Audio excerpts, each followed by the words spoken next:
ಪ್ರಜ್ವಲ್ ರೇವಣ್ಣ ಅವರ ಈ ಲೈಂಗಿಕ ದೌರ್ಜನ್ಯ ಪ್ರಕರಣಕ್ಕೆ ಸಂಬಂಧಪಟ್ಟಂತೆ ಒಂದಿಷ್ಟು ಡೆವಲಪ್ಮೆಂಟ್ಸ್ಗಳು ಆಗ್ತಾ ಇದೆ. ಮೇ 15ಕ್ಕೆ ಬೆಂಗಳೂರಿಗೆ ಆಗಮಿಸ್ತಾರೆ ಪ್ರಜ್ವಲ್ ರೇವಣ್ಣ ಅನ್ನುವಂತಹ ಮಾಹಿತಿ ಸಿಗ್ತಾ ಇದೆ. ಮೇ 15ಕ್ಕೆ ರಿಟರ್ನ್ ಟಿಕೆಟ್ ಬುಕ್ಕಿಂಗ್ ಆಗಿದೆ.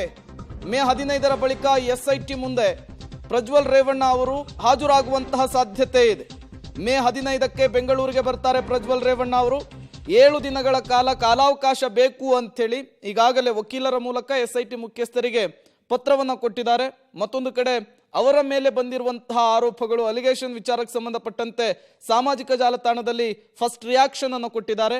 ಈ ಬೆನ್ನಲ್ಲೇ ಅವರ ರಿಟರ್ನ್ ಟಿಕೆಟ್ ಕೂಡ ಬುಕ್ ಆಗಿದೆ 15ನೇ ತಾರೀಕು. ಪ್ರಜ್ವಲ್ ಪ್ರಕರಣದ ಬಗ್ಗೆ CT ರವಿ ರಿಯಾಕ್ಟ್ ಮಾಡಿದ್ದಾರೆ.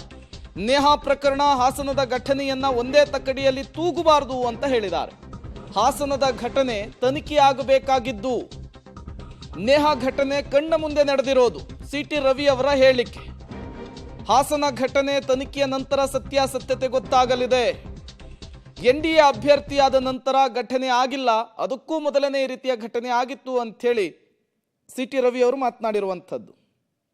ಈ ನಿಲುವನ್ನು ನಮ್ಮ ನಾಯಕರುಗಳು ಸ್ಪಷ್ಟಪಡಿಸಿದ್ದಾರೆ. ನಾನು ಸ್ಪಷ್ಟವಾಗಿ ಹೇಳಿದ್ದೀನಿ, ಯಾವುದೇ ಅನ್ಯಾಯವನ್ನು, ದೌರ್ಜನ್ಯವನ್ನು ಭಾರತೀಯ ಜನತಾ ಪಾರ್ಟಿ ಸಹಿಸೋದಿಲ್ಲ.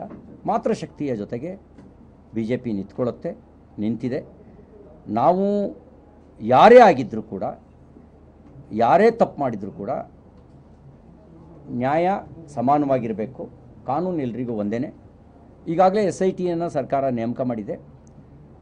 SIT ನಿಷ್ಪಕ್ಷಪಾತ ತನಿಖೆ ನಡೆಸಲಿ, ತಪ್ಪಿತಸ್ಥರಿಗೆ ಶಿಕ್ಷೆ ಕೊಡಲಿ.